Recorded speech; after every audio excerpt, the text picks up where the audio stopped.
Il-kampanja Sort It Out se tarma 4 roti u ta' kull xahar se żżur l-irħula u l-bliet Maltin u Għawċin. Dan bilan li tiżdied ir-rata ta' riċiklaġġ u separar tal-iskart u bekk jiġi evitat l-użu tal-landfill.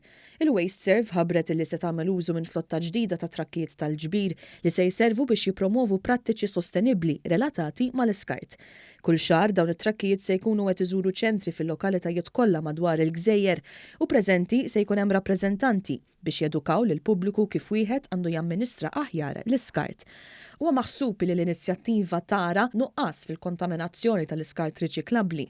Dan peress li trakkijiet se jkollhom kompartamenti separati għal tipi ta' skart differenti. Din il-kampanja se tippermetti lil Waste Serve tiffoka fuq skart perikolus bħal żejt tat-tisjir, bozzozz u tubi tad-dawl li sal-ġurnata tal-lum jintremew fiċ-ċentru ċiviku. Jekk dan ma jintremix b'mod korrett jista' potenzjalment joħloq ħsara ambjentali sostanzjali kif ukoll periklu għas-saħħa pubblika. Waqt konferenza tal-aħbarijiet il-Ministru José Herrera stqar li lan ieħor tal-kampanja hija li tagħmilha aktar konvenjenti għar residenti biex jirriċiklaw.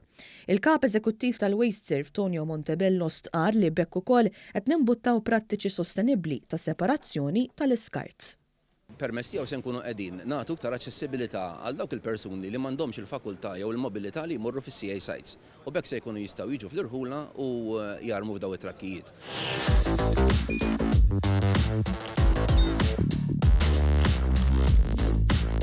Idħol fuq one.com.mt u hemmhekk tista' tara l-programmi kollha li jxandru fuq One permezz ta' One Play.